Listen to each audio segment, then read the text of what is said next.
बिस्मिल्लाहिर्रहमानिर्रहीम, अस्सलामु अलैकुम। लाइव डॉक्टर शाहिद मसूद के साथ मैं हूँ सुमेरा सलीम। नाज़रीन, खैबर पख्तूनख्वा के मुख्तलिफ अजला में बादल फटने के बायस पैदा होने वाली सैलाबी सूरत हाल ने तबाही मचा दी, जिसमें मुतअद्दिद अफराद जान बहक हुए, जबकि खैबर पख्तूनख्वा हुकूमत का सैलाब से मुतासरा इलाकों में इमदादी सरगर्मियों में मसरूफ हेलीकॉप्टर भी हादसे का शिकार हो गया। जबकि दूसरी जानिब वज़ीर आज़म शहबाज शरीफ साहब की जानिब से सैलाबी सूरत हाल के पेश नज़र इजलास भी तलब किया गया और सूबाई हुकूमत ने कल सोग मनाने का ऐलान भी किया है। इसके अलावा भी दीगर मौज़ूआत पर आज हम गुफ्तगू करेंगे। स्टूडियो में हमारे साथ मौजूद हैं डॉक्टर शाहिद मसूद। अस्सलाम वालेकुम डॉक्टर साहब। खैबर पख्तूनख्वा के मुख्तलिफ अजला में बादल फटने के बायस पैदा होने वाली सैलाबी सूरत हाल ने तबाही मचा दी है, जबकि वज़ीर आज़म हाउस में खुसूसी सेल भी कायम किया गया है। फौरी इक़दाम की हिदायत भी की गई हैं। बड़ी तबाही हुई है जी। क्लाउड बस्ट और बहुत सारा पानी एक जगह जमा होके अचानक तेज़ी के साथ, और कोई 100 मिलीमीटर पानी 1 घंटे के अंदर अगर बरसे अचानक तो वो क्लाउड बस्ट है। और इसकी कोई बहुत ज़्यादा पेशगोई नहीं की जा सकती, और इसके साइंटिफिक रीज़न से पहले भी बात कर चुके हैं। लेकिन यह है कि क्लाउड बस्ट यहाँ बहुत ज़्यादा इंडिया में भी हुए, आज मकबूजा कश्मीर से भी खबरें हैं, हमारे यहाँ बहुत तबाही हुई है। और उसमें जो अभी तक जो सरकारी आदाद हैं वो कोई 235 उसमें लोगों की, इंसानों की जानें चली गई हैं, काफ़ी तबाही हुई है। और हेलीकॉप्टर, इमदादी हेलीकॉप्टर जो था वो भी एक गिरा है, उसमें भी शहादतें हुई हैं। तो ये जो क्लाउड बस्ट है, अब ये इसका कोई क्लाइमेट चेंज से ताल्लुक़ है या नहीं है, इस बारे में मैं कुछ नहीं कह सकता। लेकिन ये है कि ये आने वाले दिनों में बयान हो रहा है कि मज़ीद मुल्क के इलाकों में, मतलब बयान, अब ज़ाहिर है कि क्लाउड बस्ट का तो प्रेडिक्ट करना मुश्किल है, लेकिन ये कि बहरहाल एक ऐसी तबाही हुई है जिस पे सारा मुल्क जो है वो सोग में है। और अब उसमें ज़ाहिर है कि एक अफसरदा माहौल है इंतहाई। कल सब खुश थे, 14 अगस्त की तकारीब हो रही थी, और आज ये सोग का दिन है। तो अल्लाह ताला दर्जात बुलंद करे सबके। और ये जो तबाही बर्बादी हुई है, अब इसका सही अंदाज़ा तो अभी नहीं लगाया जा सकता। काफ़ी बच्चे और काफ़ी लोग इसमें जो हैं वो अभी गायब हैं, उनकी तलाश हो रही है। और ये ज़रा रुकेगा, थहमेगा सारा। ये अभी देखिए ये पानी है, ये जो है ये बारिश, ये क्लाउड बस्ट एक इलाके में जो है वो सारा पानी तेज़ी के साथ बरसता है, तो वो दूसरे इलाकों, और क्योंकि मुख्तलिफ इलाकों में हुआ है, तो मेरा ख्याल है कि ये जो है ये जो है ये क्लाउड बस्ट ज़्यादा बड़े या बहुत अलग अलग से, अब इसकी डिटेल्स आती हैं तो पता चलता है। लेकिन अभी तो तबाही जो है वो बहुत शदीद है। और उसमें यानी 235 एक बहुत, एक जान भी बहुत, लेकिन 235 अगर सरकारी तौर पे बयान हो रहा है। और अब इसमें जो देखें NDMA में, अब मुझे नहीं पता NDMA की सूरत हाल क्या है, लेकिन NDMA ने बड़ा अच्छा ये कोविड के दिनों में उन्होंने किया। उनके पास भी बड़े कम रिसोर्सेज हैं। मैं आज से चंद साल पहले वहाँ गया था, तो कोविड में तो ठीक था, लेकिन उनके पास अपने रिसोर्सेज बहुत कम हैं NDMA के पास। और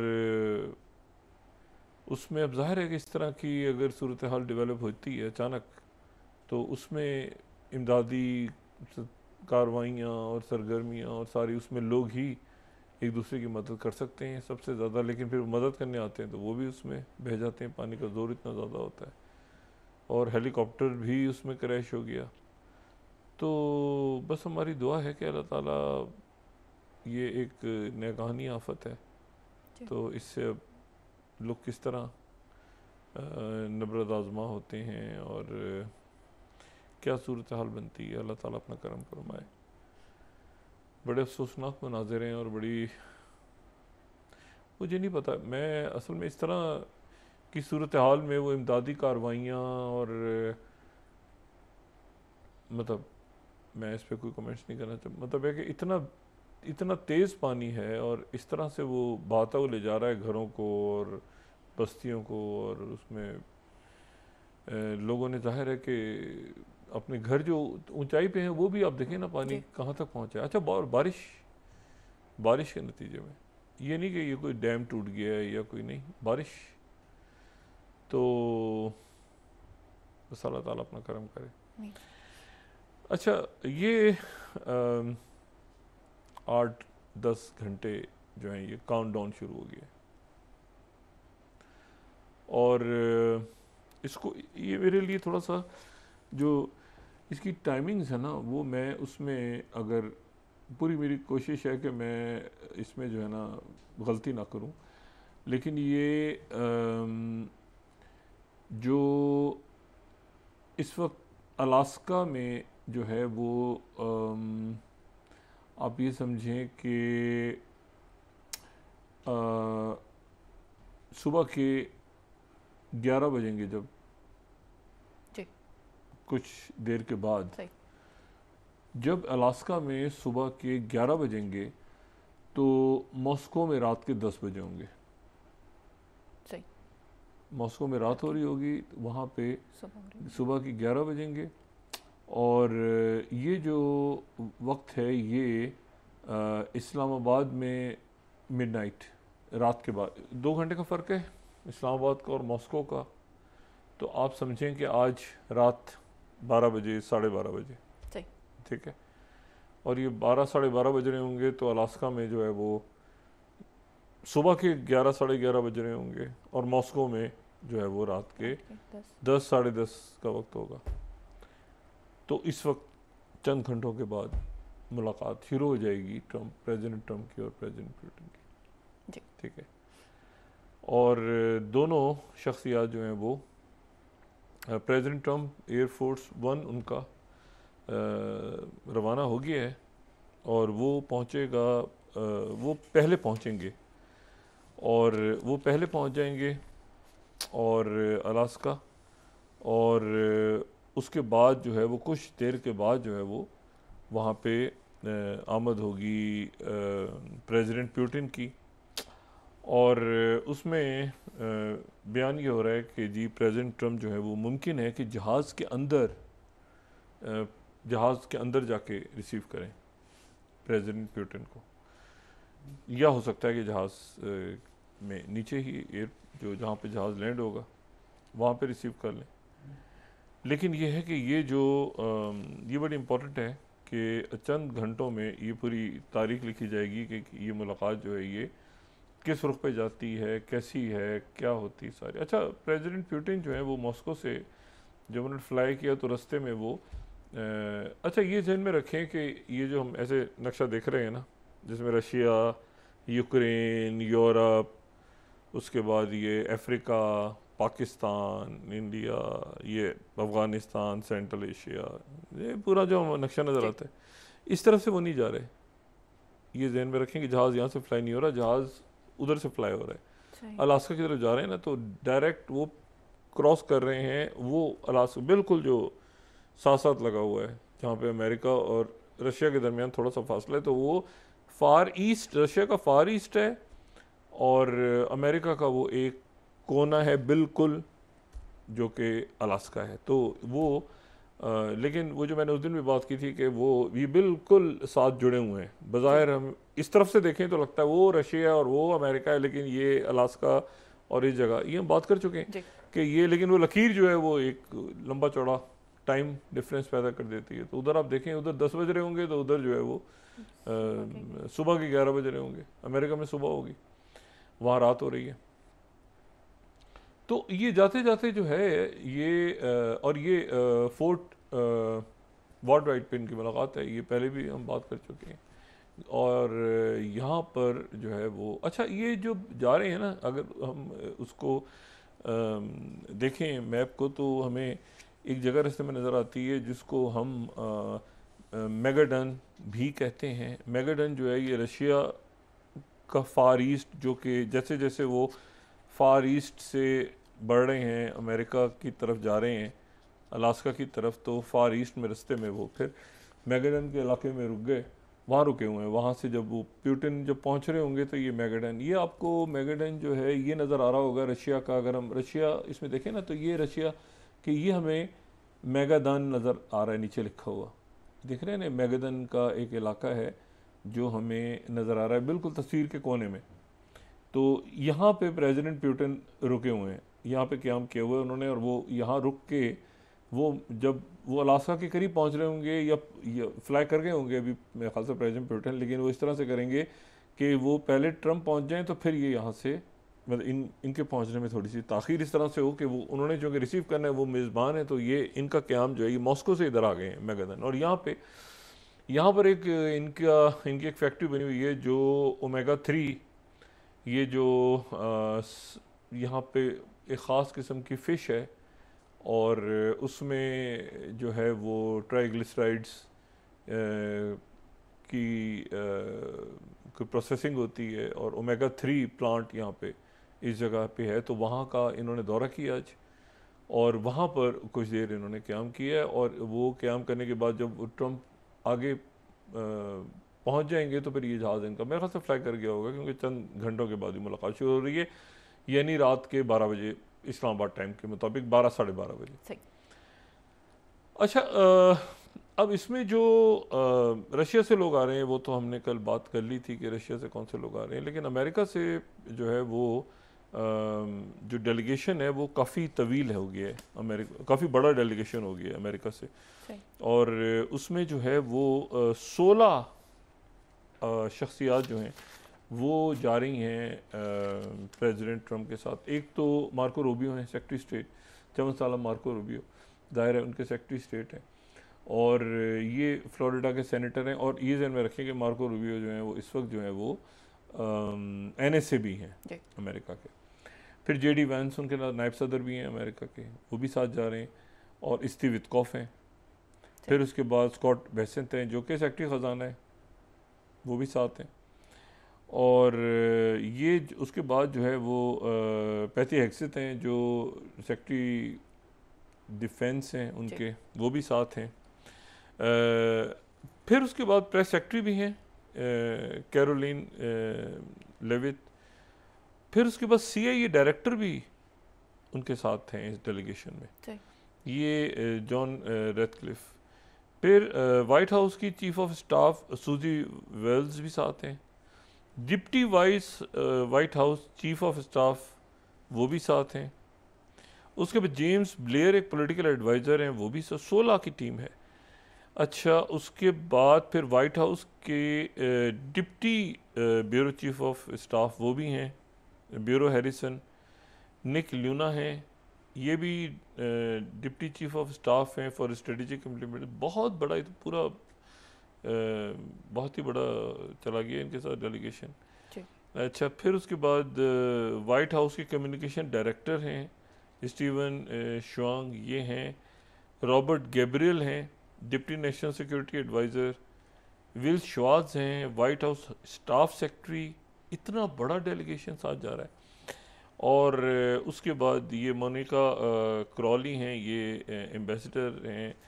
फिर उसके बाद रोज वुर्थविथ हैं, ये डायरेक्टर ऑफ स्पीच राइटिंग हैं 2025 से वाइट हाउस में डायरेक्टर ऑफ स्पीच राइटिंग। अच्छा, तो ये सारे लोग हैं, लेकिन ये है कि वहाँ पर होटल नहीं है कोई, तो ये अलग जहाज़ में गए, ये उसमें एयरफोर्स 1 में नहीं है, तो ये अलग जहाज़ में गए और ये पहले पहुँच गए, काफ़ी घंटे पहले पहुँच गए, तो वहाँ होटल नहीं है। तो वहाँ पे जो यूनिवर्सिटी ऑफ अलास्का है एनकरेज में, उसका जो हॉस्टल है वो हॉस्टल खाली कराया गया है और ये हॉस्टल के कमरों में ठहरे हुए हैं।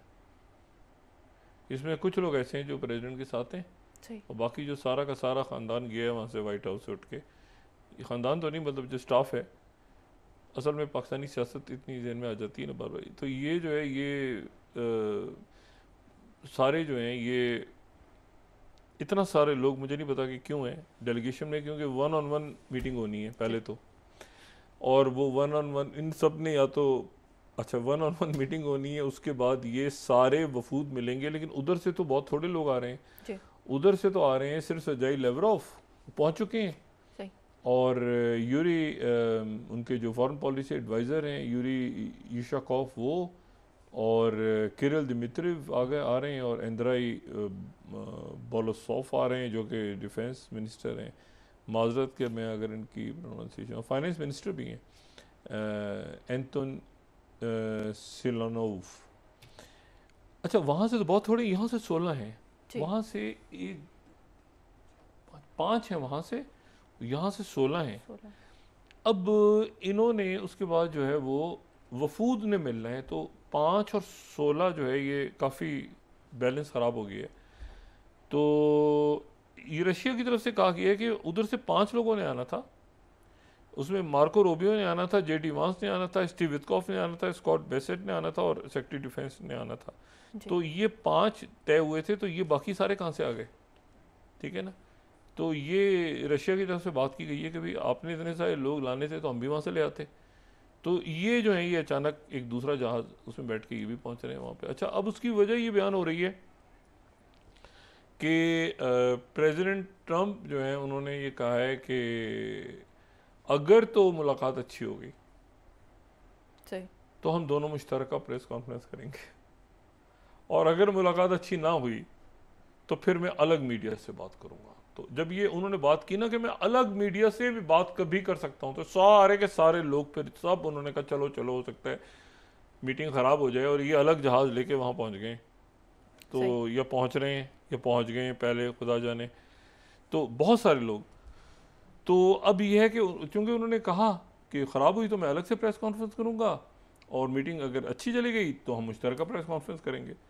तो मुश्तरका में तो इतने लोगों की जाने की ज़रूरत नहीं थी, तो अलग का सुन के ये सारे गालिबन जो हैं, ये बहुत सारे लोग जो है ना ये वहाँ पहुँच गए हैं कि अलग होती है तो फिर क्या कहना है प्रेसिडेंट ट्रंप से, क्या कैसे गुस्से में ये वो जो भी फिर बताना है कि इसको छड़ना नहीं है पुतिन को। तो इस तरह की बातें, ज़ेलेंस्की मुबारक को, आगे पीछे नेटो जिंदाबाद, मतलब वो सारा जो है ना वो ये सब पहुँच गए इस बात पर, क्योंकि प्रेसिडेंट ट्रंप ने कहा है कि पुतिन जो है डिफ़िकल्ट आदमी है, और एक बार फिर उन्होंने कहा है कि मैं बता देना चाहता हूँ कि ये मुज़ाकरात नाकाम नहीं होने चाहिए किसी सूरत, लेकिन बात अलग से होगी। अच्छा, मुलाकात अलग से होगी ना तो उसमें कोई भी नहीं है, तो और उसमें इस बात के कभी इम्कान आते हैं कि वो तर्जुमान को भी बीच में से हटा दें। ठीक है। ऐसा स्टीव विटकॉफ जो है उनकी पर्सनैलिटी ऐसी, वो खुद हट जाते हैं, वो दोस्त हैं प्रेसिडेंट के, तो वो कहते हैं खाली जगह छोड़ के वो बाहर टहल रहे होंगे, ये अंदर मुलाकात इनकी हो रही होगी। अब कितनी देर रहती है मुलाकात, लेकिन फिर ये है कि ये अगर हम पाकिस्तान के टाइम के हिसाब से बात करें तो रात को कोई 12 साढ़े 12 बजे जो है ये मुलाकात अगर शुरू होती है, अगर हम वहाँ के टाइम 11:30 बजे लगाएं या 11 बजे लगाएं, तो फिर जो है वो कल सुबह होने तक, यानी कोई 8 घंटे क़याम के बाद ये अपनी अपनी राहों को चले जाएंगे। तो उस वक्त आप इस तरह से समझें कि अमेरिका में शाम हो रही होगी और मॉस्को में सुबह हो रही होगी, दिन का वक्त होगा, अभी रात है तो दिन होगा, और पाकिस्तान में ये सारा कुछ आज रात को हो जाएगा। और कल मॉर्निंग आवर्स में जो है वो ये वापस प्रेस कॉन्फ्रेंस करके, अच्छा फिर खाना साथ जो ज़ोराना है दिन का वो करेंगे अलास्का में। और लेकिन असल बात ये है कि वो एक मुलाकात तो हो रही है ना वहाँ पे जो कि मिलिट्री बेस है, लेकिन क़याम जो है ना वो है यूनिवर्सिटी ऑफ अलास्का के हॉस्टल में, क्योंकि वहाँ कोई बताया गया है कि कोई होटल नहीं है वहाँ पे, अच्छा मुनासिब होटल नहीं है, उससे ज़्यादा अच्छे वहाँ पे यूनिवर्सिटी के कमरे हैं। तो यूनिवर्सिटी के वाइस चांसलर साहब जो हैं उन्होंने कमरे खाली करवा लिए हैं, और 750 कमरे थे, तो सिक्योरिटी की बुनियाद पे वो मेरे ख्याल से एक ब्लॉक खाली करवा लिए, और वहाँ पे कोई छोटा मोटा मुजाहरा भी हुआ है यूक्रेन के हक़ में, लेकिन ये है कि मुलाकात अभी शुरू हो जाएगी थोड़ी देर। इस मुलाकात में फ़ैसला होगा यूक्रेन का, नेटो का, EU का, सारे मुल्कों का फ़ैसला होगा क्या। अच्छा, अब ये जो सारी सूरत हाल है इसमें जो है वो एक टेलीफोन कॉल मुझे दरमियान में समझ नहीं आई, वो प्रेसिडेंट ट्रंप ने एक फ़ोन कॉल की है कुछ देर पहले, और उन्होंने ये फ़ोन कॉल जो उनकी हुई है उसके बाद उन्होंने सोशल ट्रुथ पे जो मैसेज डाला है, वो मैसेज जो है ना ये 9th, ये ये मेरे ख्याल से जब एयरफोर्स वन में बैठ रहे थे तो उसी वक्त इन्होंने कॉल की है, लेकिन उस वक्त लोगों को पता नहीं था।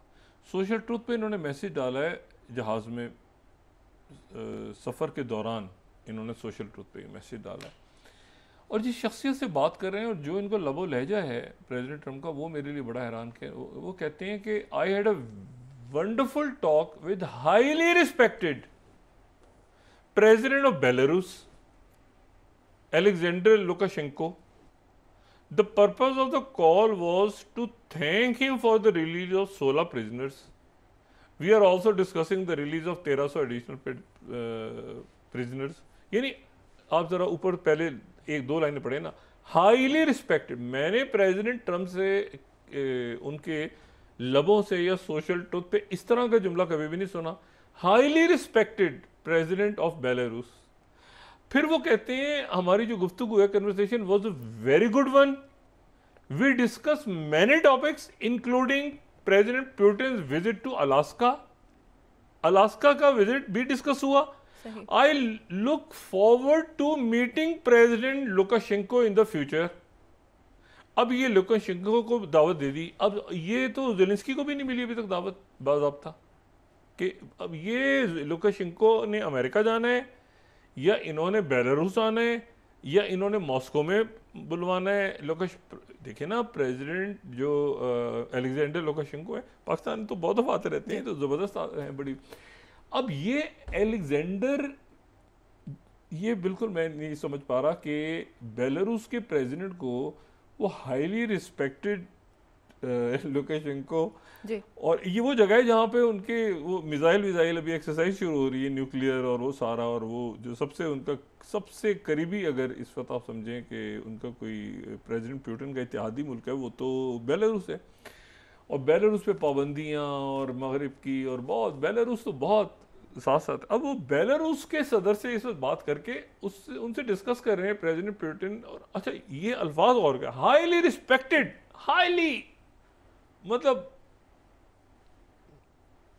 अब इसमें ये एक पुरस्कार था। अब इसको सर पकड़ के, अब वहां यूरोप के मीडिया में ये अचानक से कभी आया है ना, तो वो डिस्कशन शुरू हो गई है, वो सब भूल भाल के सारा जो है ना कि ये बेलारूस का सदर को कैसे दावत दे दी। लुक फॉरवर्ड, कहाँ लुक फॉरवर्ड, वो आएंगे, ये जाएंगे, मतलब बात हुई है और उनसे डिस्कस किया है कि मैंने प्रेसिडेंट पुतिन से क्या बात करनी है। ये भी एक अजीब मसला है। मतलब प्रेसिडेंट पुतिन ने नहीं ये किया होगा, प्रेसिडेंट पुतिन ने हो सकता है बेलारूस से, लेकिन प्रेसिडेंट ट्रंप ने डिस्कस किए बेलारूस के साथ। तो इस पे सब सर पकड़ के बैठे हुए हैं कि ये तो कोई, ये क्या चक्कर है। और इसमें तो फिर मतलब मामला फिर मतलब साढ़े वालों तय ही समझो कि मामला तो फिर तय हो गया कि बेलारूस को बता दिया उन्होंने सदर को फ़ोन करके, और उनको दावत भी दे दी, और ये दावत से मतलब जल्द मुलाकात होगी। अच्छा, अब जो मुलाकात है वहाँ पे, अब उसमें क्या होने जा रहा है, ये तो जाने से पहले क्या नाकाम हो गई मुलाकात तो बहुत पाबंदियाँ लगेंगी वगैरह वगैरह, ये वो जो प्रेसिडेंट ट्रम्प का सिलसिला है। लेकिन ये मुलाकात उनके लिए बड़ी इंपॉर्टेंट है। और उसमें जो है वो रशिया की तरफ से ये बात हुई है, ये अभी तक मीडिया में तो नहीं आया, लेकिन वहाँ जो बात कर रहे हैं लोग जो मौजूद हैं, वो कह रहे हैं कि अगर ये हो जाता है मामला आगे, तो रशिया नॉमिनेट कर देगा प्रेसिडेंट ट्रम्प को नोबेल प्राइज़ के लिए। सही। और उसमें जो है वो ये है कि वो जो उनकी कंडीशंस हैं, उनका कहना है कि मामूली सी कंडीशंस हैं उसमें, और वो ये है कि ये इलाकों को तस्लीम करें, बस इलाके तो हैं ही पहले हमारे पास, उनको तस्लीम करें और वो तस्लीम करके खुद आ जाएं वहाँ पे रेयर अर्थ मिनरल्स निकालने के लिए, और उसके बदले हम जाके वहाँ काम करें। मतलब इसी तरह से ताउन बढ़ता है ना। तो हम चले जाएं अलास्का में, तो अलास्का में जाके हम काम करें, और फिर आर्कटिक को डिस्कस कर लेंगे। बीच में जब आना जाना शुरू होगा तो और खुल जाएंगे 2-4 मुलाकातों में, ठीक है ना। तो और मतलब इस तरह से प्यार मोहब्बत बढ़ेगी, तो उधर से नॉर्दर्न रूट खुल जाए और उधर से वो जो चाइना जो पोलर सिल्क रोड है वो भी खुल जाए, तो क्या मसला है, मतलब ठीक है ना। तो फिर मिलके देख लेंगे ग्रीनलैंड का क्या करना है आगे जाके, ग्रीनलैंड में बात हो जाएगी, बाकी जगहों में बात हो जाएगी। तो प्रेसिडेंट ट्रम्प जो है वो बड़े एक्साइटेड है इस पर कि ये जो है ना, ये मैं किसी तरह से असल इशू जो है वो यूक्रेन नहीं है, जहन में रखें। यूक्रेन उस पूरी कहानी का एक छोटा सा हिस्सा है, जो अगली बैटलफील्ड असल है और वो आर्कटिक है। जो मैं कह रहा हूँ, फिर दोहरा रहा हूँ कि असल जो मैदान सजना है फ्यूचर का, वो आर्कटिक में सजना है, ठीक है। और आर्कटिक में सजना है, और ये वो मैदान है जहाँ एक तरफ रशिया है और एक तरफ जो है। अच्छा, अब इसके ऊपर जो है, और मैं बड़े अरसे से ये बात कर रहा हूँ, और आज जो है इस पे मैं दो तीन बातें यहाँ पे आगे बात को बढ़ाने से पहले कहना चाहूँगा। और वो ये है कि एक तो मैं इकोनॉमिस्ट का आर्टिकल जो है ये सजेस्ट करूँगा, 23rd the looming military threat in the Arctic, और फिर न्यूज़ वीक का मैं सजेस्ट करूँगा एक आर्टिकल, इसको देखें। Trump and Putin's Arctic chess game is about far more than Ukraine. Ukraine एक छोटा सा हिस्सा है, मैं आप पहले से बहुत दफ़ा मैं ये बात कह चुका हूँ। अच्छा, न्यूज़ वीक ने अच्छी इसकी जो है ना वो इसकी हेडलाइन अच्छी लगाई है। US Russia 25th US Russia tensions on rise in Europe but the Arctic is their true frontier. असल जो मैदान सजना है वो आर्कटिक में सजना है, ठीक है ना। तो ये जो है ये वक्फा लें, फिर उसके बाद ज़रा गज़ा पे बात करते हैं, वहाँ पर क्या सूरत हाल डेवलप है। जी नाज़रीन, वापस आते हैं एक छोटे से ब्रेक के बाद।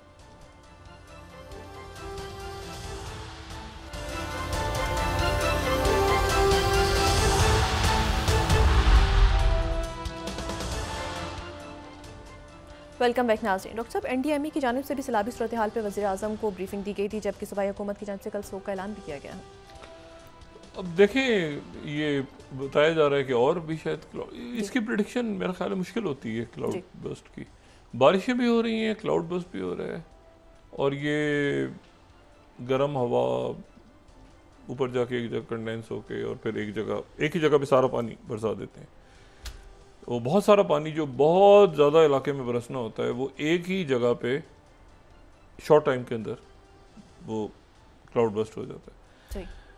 और उसमें जो है वो यानी ये वो पानी होता है जिसको ज़्यादा बड़े इलाके में बरसना होता है, लेकिन वो एक ही जगह पे वो बादल के अंदर जो कंडेंस होकर, और पहाड़ी इलाकों में ज़्यादा प्रेडिक्शन इसकी मुश्किल है जी।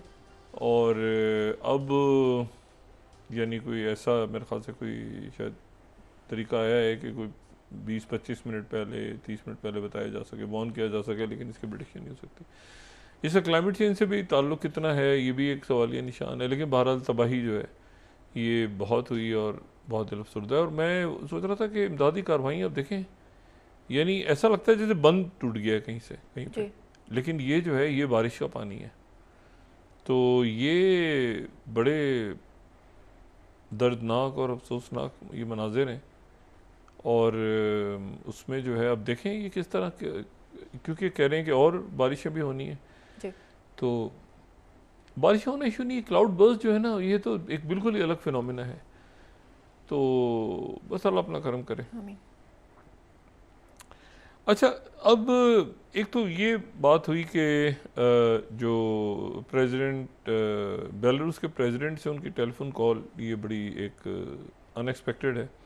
दूसरी आर्कटिक के ऊपर क्या बात होती है, तीसरा रेयर अर्थ मिनरल्स के ऊपर क्या बात होती है, और वो बात भी अब हर तरफ डिस्कस हो रही है कि रेयर अर्थ मिनरल्स की। अच्छा, वहाँ के जो गवर्नर हैं अलास्का के, उन्होंने आज ये बात की है। वहाँ पे अलास्का का जो लोकल मीडिया है, तो वो वहाँ पे ये बता रहा है कि वहाँ पे जो उनके गवर्नर हैं, सुलेमान उनका नाम है, रिपब्लिकन है वो, तो उन्होंने ये 6th में अलास्का न्यूज़ सोर्स ये कोट कर रहा हूँ, ये Trump Putin summit Sullivan respond to report Alaska rare minerals could be use at bargaining chip. तो वो कह रहे हैं कि मिनरल्स हैं हमारे पास, लेकिन ये प्रेसिडेंट का इख्तियार है। ये चूँकि खुद रिपब्लिकन है तो इसलिए इन्होंने वो प्रेसिडेंट में बात कर दी है, और ये उन्होंने कहा कि ठीक है, ये हो सकता है आगे बात अगर अमन आता है तो कोई उनको इतराज़ नहीं होगा, वगैरह वगैरह वगैरह। अच्छा, इसी दौरान जो है वो एक जो ख़बर है वो साहिल के इलाकों से आ रही है, और साहिल के जो इलाके हैं अफ्रीका में, वो जो है वो बुर्किना फासो, माली और नाइजर। अच्छा, तो जो माली है ये हम काफ़ी डिटेल में डिस्कस कर चुके हैं, साहिल के जो इलाके हैं और साहिल की जो पूरी पट्टी है ममालिक की जी। और जिसमें मौरितानिया से शुरू करें, फिर माली आता है, फिर नाइजर है, फिर चाड है, फिर सूडान है, फिर नाइजीरिया है और फिर बीच में बुर्किना फासो है। और ये वो इलाके हैं जहाँ से जो फ्रेंच कॉलोनीज थी और जहाँ से पिछले चंद सालों में फ्रांस की मिलिट्री बेसिस को निकाला गया है। वहाँ पे ये कू बेल्ट भी कहते हैं इसको, यहाँ बगावतें हुई हैं और उसके नतीजे में ये कतार दर कतार सारे मुल्क जो हैं इन्होंने फ्रांस को यहाँ से निकाल दी। और ये बड़ा फ्रांस के ऊपर डिपेंड अमेरिकन कर रहे थे कि फ्रांस की बेसिस हैं अफ्रीका में, तो यहाँ पे निकाल दी उन्होंने। अच्छा, अब एक जो ख़बर है वो आ रही है कि माली में बगावत की कोशिश हुई है और वो जो बगावत की कोशिश हुई है माली में, तो वहाँ पर एक कू का जो प्लॉट है वो वहाँ पर, ये मैं बीबीसी को कोट कर रहा हूँ और 21 और 22 गार्डियन को भी, Mali junta arrest generals and French national over alleged coup plot और सस्पेक्टेड, बीबीसी कह रहा है कि suspected French spy arrested in Mali coup plot. अच्छा, ये जो है ना ये शायद मतलब बज़ाहिर तो ख़बर जो है ये लग रही है कि भाई ठीक है, माली में यहाँ तो बगावतें होती रहती हैं, ये तो होती रहती हैं ना माली में, तो बस शाम कोई ना कोई, ये माली और अफ्रीका में तो मतलब होता ही चलता रहता है, ये नॉर्म है, वहाँ पे बगावत हो जाए, फिर बगावत के ऊपर बगावत हो जाए, फिर बगावत होती रहती हैं बगावतें। तो लेकिन ये है कि ये जो बगावत है, ये बगावत इसकी जो टाइमिंग्स हैं बगावत की और उसमें फ्रेंच नेशनल को पकड़ा है, वो थोड़ा सा मेरे लिए इसलिए जो है उसमें एक इंटरेस्ट की वजह ये है कि बुर्किना फासो और माली और नाइजर, ये तीनों मुल्क जो हैं, बुर्किना फासो, माली और नाइजर, ये जो तीन मुल्क हैं, इन मुल्क के जो आर्मी चीफ्स हैं वो मॉस्को में थे। और मॉस्को में, अच्छा ये मैं बहुत पहले बात कर चुका हूँ कि ये यहाँ पे अफ्रीकन कोर जो वेस्टर्न है और उधर से उनके वैगनर ग्रुप और ये पूरा अफ्रीका के अंदर एक जो है ये एक लंबा खेल है। तो यहाँ पे आर्टिकल को मैं कोट कर रहा हूँ कि मॉस्को ने जो है वो साहिल की स्टेट्स को अपनी मुकम्मल फ़ौजी सपोर्ट देने का ऐलान कर दिया कि हमारी जो आर्मी है, ये 15 स्लाइड में कोट कर रहा हूँ। अब कौन कौन मिला है? बुर्किना फासो, माली और नाइजर, इनके लोग मिले हैं, डिफेंस चीफ्स और ये मिले हैं और उन्होंने बाकायदा ये कह दिया है, ये स्ट्रेटेजिक पैक्ट साइन हो गया। पहले तो ये था ना कि वैगनर ग्रुप जा रहा है इधर, अब रशियन ट्रूप्स उनको सिक्योर करेंगी, रशियन ट्रूप्स के साथ उनका स्ट्रेटेजिक मुआहदा हो गया है कि हम जो हैं वो, तो उसके साथ ही खबर आ रही है कि ये वहाँ पे कू प्लॉट गिरफ्तारियाँ हो गई, ये हो गया वो हो गया। तो ये आप समझ लें कि ये इसमें रशिया जो है और चाइना, उसका जो फुटप्रिंट है वो अफ्रीका में बहुत ज़्यादा बढ़ चुका है, बहुत ज़्यादा बढ़ चुका है। और इसमें अब रेयर अर्थ मिनरल से लेके और वहाँ पर अफ्रीका तो में तो बहुत कुछ है जिसको दुनिया, मतलब बहुत कुछ है वहाँ पर, लोग अवाम, ये ग्लोबल साउथ और वहाँ पे अब, लेकिन खाना जंगी भी है, प्रॉब्लम्स हैं, इश्यूज़ हैं। लेकिन असल इशू ये है कि वहाँ पर जो एक तो बगावत की कोशिश तो नाकाम हुई है, लेकिन उसके साथ ही ये उसके बाद नाकाम हुई है, इससे पहले जो है वो उन्होंने अपना सिक्योरिटी पैक्ट बाकायदा साइन किया है रशिया के साथ, और रशिया जो है उसने कहा है कि हम आपको सिक्योरिटी वहाँ फराहम करेंगे। इससे पहले ये नहीं था कि इससे पहले था कि वैगनर ग्रुप चला गया, कोई और किसी और शक्ल में चले गए लोग, लेकिन अब ये कि बाकायदा उनका इन तीन मुल्कों का सिक्योरिटी पैक्ट साइन हुआ है, साहिल के तीन मुल्कों का रशिया के साथ। अच्छा, इसमें फिर उसके बाद जो है वो अब गज़ा जो है वो वहाँ पे जैसे दो है ना, एक तो ट्रक्स जा रहे हैं और एक एयर ड्रॉप हो रहा है। अच्छा, एयर ड्रॉप तो बेकार है क्योंकि वो ऊपर से फेंकते, अच्छा ट्रक जा रहे हैं और ट्रक जा रहे हैं वो तो आगे तक जा नहीं सकते क्योंकि ये रास्ते में तबाही और मलबा और ये सारा, और सड़कें टूटी हुई हैं और वो आगे तक आने भी नहीं दे रहे फ़लस्तीनी और हमास के लोग जो हैं कि ये ट्रक्स में कौन है, चेकिंग कौन कर रहा है। तो एक आध जगह पे वो ट्रक रुक जाते हैं, फिर लोग यहाँ से उतर के सामान को जहाँ तक लेके जा सकते हैं ले जाते हैं, मलबा है, सड़कें टूटी हुई हैं।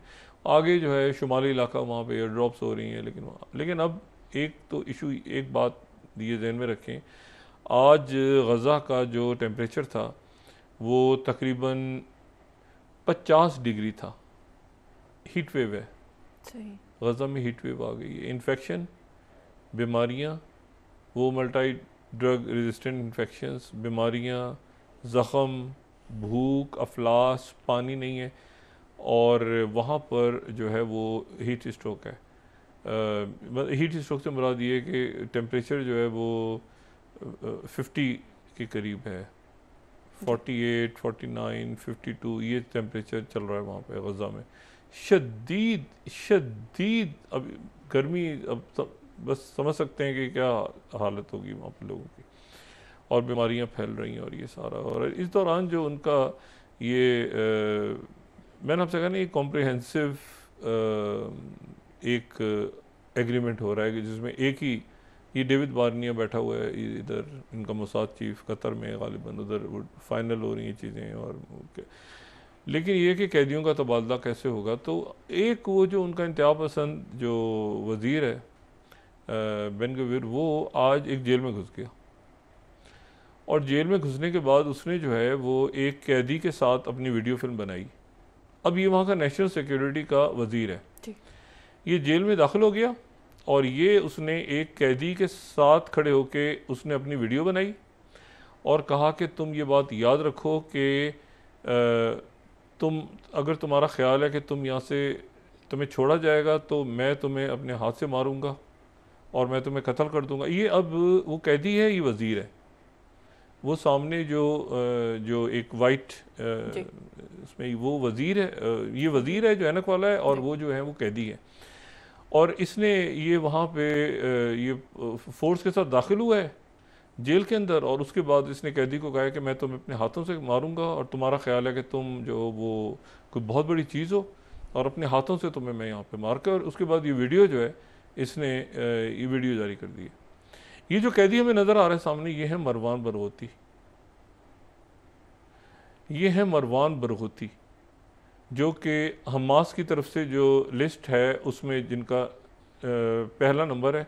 और ये मरवान बरगोती की पुरानी तस्वीर है, जो कि फ़तह और फिर फ़तह के साथ जो तंजीम उनकी थी, उसका नाम तंजीम था, जो फ़तह की जो का जो विंग था, तो उससे इनका ताल्लुक़ था। मरवान बरगोती को बहुत दिनों के बाद मैंने और दुनिया ने आज देखा है, ये मरवान बरगोती का सेल है, और उस सेल में ये बेन गवीर जो है ये दाखिल होकर कह रहा है कि मैं तुम्हें अपने हाथों से मार दूंगा, और नारा लगाओ कि इसराइल जिंदाबाद। और वो आगे से जो है वो मरवान बरगोती, गालिबन उसकी आवाज़ म्यूट है, लेकिन जो बात हो रही है वो ये कि वो शायद कलमा पढ़ रहा है मरवान बरगोती, और फ़लस्तीन के नारे। और ये तो ये इसने जेल में सेल में जाके वज़ीर ने और साथ सिक्योरिटी फोर्सेस को ले जाके ये वहाँ पे गालियाँ दे रहा है, और ये जो है ये धमकियाँ दे रहा है, और कह रहा है कि मैं तुम्हें अपने हाथ से मार दूंगा। और फिर उसने ये वीडियो वहाँ से जारी की है, और ये उस वक्त जारी की है जब ये एक ही वक्त में सारे कैदियों को रिहा करने की और सारी रमालियों को रिहा करने की बात हो रही है। कभी कहता है ग्रेटर इसराइल, कल इसने ग्रेटर इसराइल की बात की थी, आज ये मरवान बरगोती के। और मैं इसको मरवान बरगोती को लोगों ने बहुत सालों के बाद देखा है, मरवान बरगोती को। ये 2004 से मरवान बरगोती जो हैं ये कैद में है, और ये जो है इनको फ़लस्तीन में मंडेला भी कहा जाता है, और ये बहुत पॉपुलर है। और बहरहाल, लेकिन मुझे जो इसमें एक बात बड़ी अजब सी लगी कि एक दिन वो कहता है कि मैं E1 पे सेटलमेंट्स बनाऊंगा उस इलाके में जो कि मगरबी किनारे का इलाका है, ताकि हमेशा के लिए फ़लस्तीनी रियासत का तस्वुर ही ख़त्म हो जाए। एक दिन ये कहता है कि ग्रेटर इसराइल बनेगा, एक दिन ये कहता है, एक दिन आज कुछ भी नहीं था तो ये सेल में दाखिल हो गया, और कभी ये मस्जिद अक्सा की आगे वीडियो खड़ा होकर बनवा रहा होता है। तो ये जो है ये वहाँ पर शदीद, अभी मेरा ख्याल भी और कुछ इतला भी है कि प्रेसिडेंट ट्रंप की दोबारा बात हुई है ये कतर में कि क्या मामला चल रहे हैं आगे, क्योंकि वो पुतिन के साथ जो गुफ्तगू होनी है उसमें इसराइल भी और गज़ा भी डिस्कस होगा, और प्रेसिडेंट पुतिन जो है वो 2 दफ़ा नेतन्याहू से उनकी बात हो चुकी है। तो ये जो है अब एक ऐसी सिचुएशन बनी हुई है जिसमें कोई ना कोई अपडेट उनकी तरफ से, क्योंकि अगर दोनों मीडिया को फेस करते हैं, फ़र्ज़ करें दोनों मीडिया में आ जाते हैं, मीडिया की तैयारी है ना वहाँ पे, मीडिया में आते हैं दोनों, तो ये आप भूल जाएं कि वहाँ गज़ा की बात नहीं होगी। मीडिया जो है वहाँ पे गज़ा की बात नहीं करेगा, और लाजम पूछेगा कि गज़ा पे आपकी क्या पॉलिसी, गज़ा का सीज़फायर कब हो रहा है, या ये यूक्रेन का तो चलें जो होना है सो होना है, आप दावत वहाँ पे जाएंगे, खाएंगे, क्या करेंगे, लकाशंको से बात आपकी हो गई, सब कुछ हो गया। ये गज़ा का कत्लेआम कब ख़त्म होने जा रहा है? तो प्रेस कॉन्फ्रेंस दोनों की है इकट्ठी, प्लान जो है वो दोनों का इकट्ठा है। और ये तो बहुत ही बुरी सूरत हाल हो जाएगी कि अगर वो पता चला कि वो दोनों अलग अलग उठ के चले गए, और इसके इम्कानात नहीं है। तभी तो ये मतलब जो तैयारी है उसमें ये इम्कानात रूल आउट मैं नहीं कर सकता कि वो पता चला कि प्रेस कॉन्फ्रेंस ही ना हुई और ट्रंप अलग बोल रहे हैं। ट्रंप ने कहा है कि मैं अलग, अगर मीटिंग ख़राब हो गई तो मैं अलग मीडिया से बात करूँगा, तो मीडिया अलर्ट रहे। लेकिन ये है कि ये मेरा नहीं ख्याल कि ये महफिल होने को हो भी सकती है मीटिंग नाकाम। लेकिन अगर मीटिंग ये नाकाम हो जाती है तो उसके नतीजे में फिर सारा सब कुछ, क्योंकि फिर सैंक्शंस लगेंगी रशिया मजीद, जो उन्होंने कहा है कि मैं मजीद सैंक्शंस लगाऊंगा। अच्छा, ये फिर प्रेसिडेंट ट्रंप का जो एक वो जो पीस का है ना 24 दिनों में और इतने दिनों में गज़ा को करवाना, ये फिर ये सारा का सारा ब्लो अप हो जाएगा, पूरा का पूरा, क्योंकि गज़ा तो बिल्कुल मख्तल बना हुआ है। उधर वो यूक्रेन भी नहीं हो सका, ये भी नहीं हो सका। तो प्रेसिडेंट ट्रंप जो है वो उन्होंने सीज़फायर करवाना, उनको पता है ईयू जो है वो, और नेटो और ईयू वही सब कायल हो गए हैं, मतलब ये ज़हनी तौर पे भी तैयार हो गए हैं। और सारे 2 लाख लोग, मैं बस ऐसे 2 लाख यूक्रेनियंस अमेरिका से डिपोर्ट होने जा रहे हैं, जो जंग के दिनों में अमेरिका आ गए थे और जिनका ख्याल था कि उनको प्रेसिडेंट बाइडेन ने कहा था कि वहाँ जंग से आप मुतासर हैं तो आप अमेरिका आ जाएं। उनको प्रेसिडेंट ट्रंप 2 लाख यूक्रेनियंस को वापस यूक्रेन भेजने जा रहे हैं, सही, जो उनका डिपोर्टेशन प्लान है। तो ये सारी चीज़ें आपस में मरबूत हैं।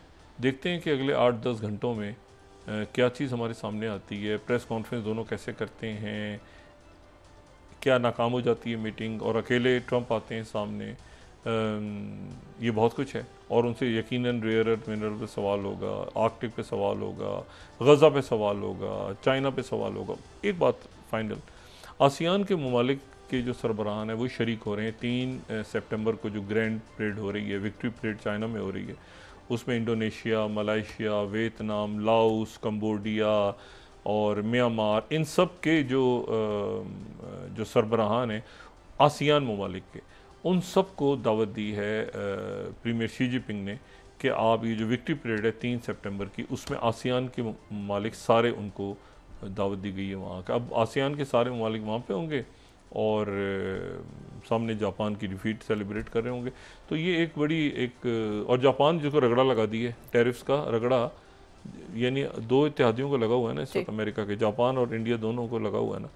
तो वो एक अजीब सी सूरत हाल है, लेकिन अभी काफ़ी दिन है। तो और इसमें अगले चंद घंटे जो हैं ये काफ़ी इंपॉर्टेंट है। तो कल तक देखें कि क्या वहाँ से खबरें आती हैं और किस तरह प्रेस कॉन्फ्रेंस होती है, बात करेंगे। जी, बहुत शुक्रिया डॉक्टर साहब। नाज़रीन, इसके साथ ही आज का प्रोग्राम अपने इख्तिताम को पहुंचा। मुझे सुमैरा सलीम को इजाज़त दीजिए। अल्लाह ने के बाद। जी डॉक्टर साहब। अपने दोस्तों, रिश्तेदारों, गिरदोनवाह के लोगों का सब ख्याल रखिएगा। अल्लाह हाफ़िज़।